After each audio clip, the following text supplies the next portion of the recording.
There is a certain kind of quiet that comes just before I speak, and most people miss it because they fill it with noise, scrolling, worry, and the constant loop of their own thoughts. But every now and then someone pauses, someone leans in, someone turns their face toward me without even realizing it. And that is the moment I have been waiting for. So turn your face to me. That is all I am asking. Not a grand gesture or a perfect prayer or a long list of everything you have done wrong or want to fix. Just your attention. Just a moment where your heart looks back at the one who has been watching you all along. I want to tell you about a boy named Samuel. He was young, maybe around 12, maybe younger, and he slept in a quiet place called the temple on a small mat near the ark. His job was simple. He helped an old priest named Eli whose eyesight had grown weak. Samuel was not a prophet yet, not a leader, not known by anyone, just a child given to me because his mother Hannah had promised him before he was born. And there he was lying on his mat in a time when people believed my voice was rare. They said I did not speak much. They said heaven had gone silent, and many had stopped expecting to hear from me at all. And that is when I called his name, Samuel. He thought it was Eli because he had never heard my voice before. So he ran to the priest and said, "Here I am. You called me." And Eli told him he had not called him and sent him back to lie down. And I called again, "Samuel." And again he ran. And again he was sent back. And then I called a third time, "Samuel." And here is what matters. I did not stop after the first call or the second. I kept calling until he understood it was me, because that is who I am. I am patient with those learning to hear me. I am patient with you too. Every time you thought I had given up, I was still calling. Every time you thought the voice was someone else, I did not take offense. I simply called again. I do not grow tired of saying your name because your name matters to me. And on the third time, Eli finally understood and told Samuel that if he heard the call again, he should say, "Speak, Lord, your servant is listening." And Samuel returned to his mat. And when I called again, he sat up in the dark and spoke those words that changed his life and even shaped a nation. "Speak, Lord, your servant is listening." That is the posture I am inviting you into right now. Not later, not when everything is figured out, but now. The posture of someone still and ready to hear. Not to argue or explain, but simply to listen. Turn your face toward me. You have been running for a long time from task to task and worry to worry, and somewhere along the way you stopped expecting me to speak. You may have still prayed out of habit or in moments of need, but the listening faded, the expectation grew thin, and yet here you are, reading or hearing this, and something inside you is already responding, already asking, is that you have you been here all along? And the answer is yes. It has always been me. Every time your heart grew quiet enough to notice. Every time something touched you deeply without explanation. Every time you almost gave up, but found a reason to hold on. That was me reaching you in the way you could understand. And what many people miss about waiting is that it is not empty. It is preparation. Samuel was not wasting time before I called him. He was being shaped. His heart and ears were being made ready. And if I had called him too early, he would not have been able to carry what he heard. The waiting was part of the readiness. And the same is true for you. Your waiting has not been wasted. It has been shaping you, preparing you to receive what is coming without breaking under it. If it had come earlier, you might have tried to control it or force it. But now you are able to receive with open hands and trust me to do the work.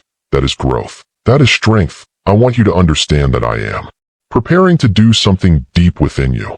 Not something temporary or for show, but something real that reaches the places you have kept closed, something that fills the empty rooms inside you. I have the key, and I always have, and the door is beginning to open, but I need your attention because what I am about to do requires your presence. It is not magic. It is a relationship, and a relationship requires attention. So let me speak and do not rush past it. Do not escape the silence when it feels heavy because the silence is part of the process. Attention is not just looking. It is giving your heart and saying, "I am here and I am staying." It is choosing one voice over all the noise and allowing everything else to grow quiet. You do not need a special place or setup. You can be anywhere. What matters is the inner shift that says, "I am here, Lord, speak." And when you do that, something changes. The noise settles, the tension softens, and that is my presence bringing peace and order. Stillness is not emptiness. It is where everything finds its place. It is where truth is clear, and if silence feels uncomfortable, it is often because it allows your heart to speak. Let it speak. I am not afraid of what is inside you. I know it fully, and if you give me even a few minutes each day of true attention, you will begin to see change. Because I do not speak only in loud or dramatic ways. I often speak in a whisper, just like when Elijah stood on the mountain and the wind came and the earthquake and the fire. But I was not in them. I was in the quiet whisper that followed. That is where I spoke, and that is how I often speak to you. In the gentle nudge, in the thought that returns, in the peace that appears without reason. That is my voice. And a whisper requires closeness. It is personal and near, not distant, and you are already responding to it. The fact that you are still here means something in you has turned toward me, and I am already at work in you, even now, opening what was closed and bringing light into what felt dark. I am restoring what felt broken and giving meaning to what felt small. But you will only notice if you stay present, if you keep your attention here. That is why I am asking for it. And I want you to remember Mary, who sat at my feet and listened while Martha was busy serving. Martha was not wrong. She showed love through action, but Mary chose to listen. And I said she chose what mattered most, because attention to me brings everything else into order, and you are allowed to choose that too. Even now, nothing important will be lost in the time you give to me, and I also see the weight you have been carrying. Put your hand on your chest if you can and feel your heart beating under your palm, because that heart has been running for a long time without much care, and I am the one who cares for it. I am the one who knows how to reach the quiet center inside you. And right now, with your hand on your chest and your face turned toward me, something real is beginning, something honest, not forced or performed, but real in the way rain is real and sunrise is real and a seed breaking open under the soil is real. Even though no one else can see it, yet you are opening from within, and the work has already started. Hold on to that, because I will come back to it. Now I want to take you deeper into this moment and tell you about a man named Bartimaeus, a blind beggar who sat by the roadside outside Jericho. He could not see people, only hear their steps and feel the dust they stirred as they passed. He had lived in darkness for a long time, and most people had accepted that he would stay there. Then one day he heard a crowd approaching, and someone said that Jesus of Nazareth was passing by. And something inside him woke up, maybe hope or the memory of hope, and he began to shout, "Jesus, Son of David, have mercy on me." The crowd tried to silence him and told him to be quiet because this was not his moment. But he refused and cried out even louder, and I stopped. Imagine that. I stopped everything for him, even though I was on my way to Jerusalem for one of the most important moments of my life. I stopped because his voice reached me through all the noise, and I said, "Call him." And suddenly the same people who told him to be quiet told him to get up because I was calling him. And he threw off his cloak, which was likely everything he owned, his comfort at night, and the place where he collected coins during the day, and he left it behind to come to me. And then I asked him a question even though I already knew the answer. I asked, "What do you want me to do for you?" Because I wanted him to say it. I wanted him to bring his hidden desire into the light. And he said simply, "I want to see." And I told him his faith had healed him, and immediately he could see. And instead of going back to his old place, he followed me. And I am asking you the same question now. What do you want me to do for you?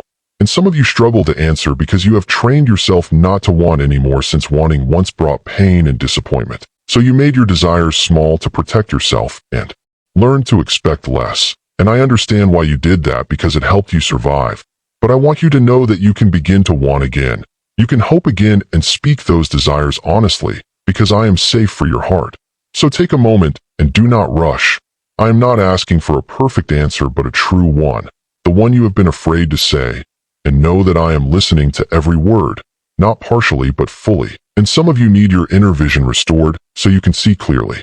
Again, some need their hearing cleared so you can hear truth over the noise in your mind. Some need to open their hands and release what they have been holding too tightly. Others need the courage to move forward after feeling stuck for so long. Some need to speak words they have held inside for years. And some need to learn how to breathe deeply again after living in tension for too long. All of this is coming, but it comes through attention and turning toward me, not as something forced from the outside, but rising from within like water flowing from a rock, just as water once flowed in the desert. And I can bring life into the driest parts of you. But you must stay present in this connection, because what grows within you in quiet moments is what will sustain you in difficult ones. And I want you to be ready from the inside out for what lies ahead. When people stop giving me their attention, they begin to believe the loudest voice in their mind, and that voice is often fear or shame. And without another voice to guide them, they begin to accept those lies as truth. That is why I am asking for your attention, not to control you, but to give you a better voice. One that speaks truth about who you are and builds you instead of breaking you. Prayer is not just asking for things. It is a real conversation. And I want you to come to me like you would come to someone who truly knows you, to sit and share and listen. And many people struggle with waiting because they ask and leave too quickly. But I am answering even when you do not stay long enough to hear. So stay, remain present, and let me speak. And about the heaviness you carry, it will not disappear all at once or through effort alone. It will be lifted gently step by step in my presence. Like removing a coat one piece at a time, you do not have to release everything at once. Just start with one thing and place it in my hands. I am not afraid of your past or your struggles. Nothing you bring to me will make me love you less. Nothing will push me away. In fact, it brings me closer because I am the one who moves toward you when you turn back. You belong to me no matter where you have been or how far you have gone. I am present in every ordinary moment of your life, in places where no one else notices, and even now something is shifting around you and within you. And if you could see it clearly, you would recognize the change taking place. I am preparing a clear path for you through confusion, a place where you feel belonging, peace in your body, answers to prayers you thought were forgotten, meaningful relationships, new opportunities, and even the return of your joy and laughter. I am also easing the tension you have carried so long and bringing clarity to your thoughts, helping you focus on what truly matters and rediscover your own voice. But all of this becomes meaningful only when you stay in a place of listening. Because what I give is meant to be received in relationship, not taken and rushed past. So learn to listen first, to turn toward me first, because that is where everything begins. And there are different ways people listen. Some hear without holding on to what is said. Some listen with interest and curiosity. But the deepest kind of listening is when you allow what you hear to change you, when you receive it fully and let it shape your heart. And that is the kind of listening I am inviting you into now. You take the words and turn them over, letting them settle into places inside you that were not ready just a few minutes ago, but are ready now because the words themselves have made space. And this is what surrendered listening looks like. It is rare, but it is the kind that truly transforms and begins to shape your real life. It is the kind of listening where you allow me not only to speak, but to reach into your wounds, your identity, your plans, and even the story you tell yourself about who you are. It is like the difference between letting someone knock on your door and actually inviting them inside. Many people hear the knock and maybe even respond from behind the door or open it just enough to take something and then close it again. But surrendered listening opens the door fully and says, "Come in, sit with me. Come into the deeper rooms where everything is stored and help me sort through it." It is a place of trust where you are no longer afraid of being seen. And when you let me into those spaces, I do not come to judge you or point out everything wrong. I come gently, ready to care for you, to bring comfort and presence. And this is the kind of listening you are learning now, even if you do not realize it. Many of you are already sitting in that posture like Samuel, quietly saying, "Speak, Lord, your servant is listening," maybe for the first time in years or even ever. And that moment matters more than you can imagine because it opens something lasting, and I am with you. In this, I am not asking you to do it alone. I am both the voice speaking and the presence drawing you closer. That gentle pull you feel inside is me guiding you. My spirit within you is not loud or forceful but soft and steady. It guides you toward kindness, pauses you before regret, and brings peace when there is no clear reason for it. My spirit lives within you. You are not alone even in your most private moments. When you turn toward me, something within you responds immediately, opening your heart so you can hear clearly. And as you practice this attention, you will begin to notice changes. Words will come, emotions will rise, and a quiet warmth will grow inside you. This is how you know you are not alone in this process. Everything about this moment is a gift. Even your ability to listen is something I have given you. You do not have to force it. You only need to say yes, even quietly, and that is enough. I want you to think about the kind of care a shepherd gives to each sheep. Like David before he became a king, he knew every sheep personally. not as a group, but individually. He noticed their needs and cared for each one specifically. And that is how I care for you. I know the details of your life, your worries, your memories, your struggles, and your pain. Nothing about you is hidden from me. And just as a shepherd stays close and carries the ones who are hurting, I am here to carry you too. You have been trying to carry everything on your own for too long. Now let me carry you for a while. And I want you to remember another moment in a quiet garden called Gethsemane, where I asked my friends to stay awake and be present with me. But they became tired and fell asleep. And when I returned, I felt the pain of their absence. Yet I did not stop loving them or abandon them. I gently woke them and continued forward. And I tell you this so you understand that even if your attention has drifted in the past, it is not too late. I am still here and still willing to walk with you, just as I did then. And I want to speak about Peter as well, because some of you see yourself in his story. He loved deeply but failed under pressure and thought he had lost everything. Yet when I returned, I did not reject him.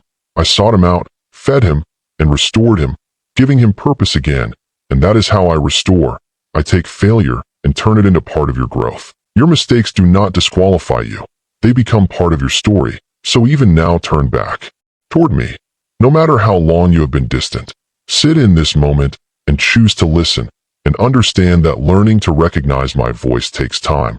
Just as Samuel needed time to understand who was calling him, and my voice will not shame you or fill you with panic. It will guide you gently and bring clarity.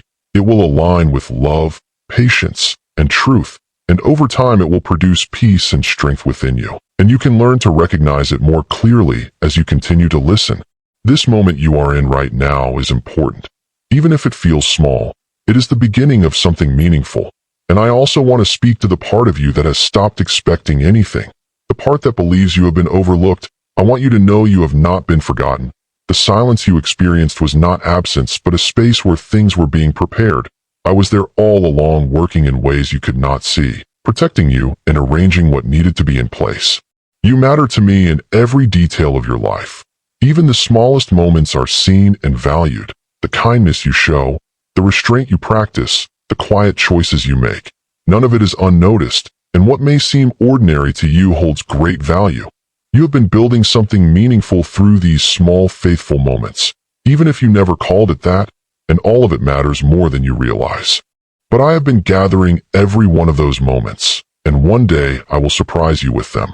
I will show you a harvest rising from seeds you did not even realize you planted, because many of you feel like the past years were only about survival, like you were just holding on with nothing to show for it. But I see it differently. I see a season of planting. I see a field filled with seeds you sowed through tears. And I want you to hear this promise clearly. Those who sow in tears will reap with joy. Your tears were not wasted. They were watering something that is now growing. The ground you have been walking on will bloom. And I have been there the whole time, working beside you even when you felt alone. And when the harvest comes, we will walk through it together, and you will see how much has grown. I love you, and I am not leaving. And I want you to hear this next part gently, because some of you have been trying to earn my attention the same way you once tried to earn love from others. You have been working so hard to be good because you believe that is how you stay accepted. But you can stop now. You never had to earn my attention. I have always been watching you, before your good moments and during your hardest ones. This connection has never been built on your performance, but on my love. I chose you first, and I remain with you. You are not trying out for a place here. You already belong. You are already loved and seen, and your role is not to earn that love, but to receive it. Let me remind you of Jacob, a man who spent his life trying to take what he thought he would never be given, always striving and fighting for blessings, until one night he wrestled with me, and I allowed him to struggle until he reached the end of himself. And then with one touch I changed him, gave him a new name, and showed him he no longer had to fight for what was already his. And some of you are like that, always striving, always trying to prove something, but I am slowing you down, not to break you, but to show you that you can receive instead of chase. And when you begin to live with attention toward me, your life starts to shift in real ways. Small choices begin to change first. Your words, your reactions, your thoughts. You begin to notice patterns and interrupt them. You begin to reach for me naturally. And then larger changes follow. You begin to set boundaries, to accept help, to forgive, to step into the life that is truly yours. And these changes do not come from effort alone, but from staying connected. Because real change is not one big moment. It is a direction. It is many small choices repeated over time. And what matters most is not dramatic faith, but steady faith that shows up daily, even in quiet ways. I value the one who keeps returning, who keeps listening, who keeps turning back even after drifting. Because drifting happens. It is part of being human. But returning is what matters. You are not disqualified by your wandering. You are strengthened by your return. So come back again and again. Stay connected. Because just as a branch draws life from the vine, you draw life from this connection. And even now you are connected. You are listening. You are turning toward me. And I want you to remember Samuel again. Because his life was shaped by one simple moment of listening. One moment of saying, "Speak, Lord, your servant is listening." And that moment changed everything. And the same is true for you. Do not overlook this moment. Because it feels small. I often begin with small things, like seeds that grow into something much greater. And what I am doing in you now may feel quiet, but it carries something far bigger than you can see. So do not dismiss it. Continue to return, continue to listen, and allow it to grow. Because even if your life looks ordinary on the outside, something inside you is beginning to shine, and that light will spread into every part of your life. And before we end, I want you to hear something. Simple, but important. I not only love you, I like you. I enjoy who you are, your thoughts, your personality, your way of being. I delight in you, and I want you to receive that truth even if it feels unfamiliar. You are not someone I merely tolerate. You are someone I value deeply. And now I speak peace over your life. A steady peace that remains even when everything around you shifts. I speak protection over you, unseen care surrounding you. I speak provision over you, that what you need will come at the right time. I speak joy over you, a deep joy not dependent on circumstances. I speak love over you, constant and unchanging. I speak patience over you, a patience that does not grow tired of your journey. I speak kindness over you, a strength that meets you with gentleness. And I speak steadiness over you, a presence that does not change with your highs and lows. And I want you to respond if you can, even quietly, because speaking it brings it to life within you. Say, "I love you, Lord." Speak, "Lord, your servant is listening. Turn my face toward you." These simple words hold great meaning. And now take a moment and sit with them. Let them settle inside you. And remember, this is not a one-time moment, but the start of a rhythm. A daily return to listening and connection. Come back again and again. I will meet you here every time. I am not going anywhere. You have already turned toward me. Stay in that place and walk forward in peace.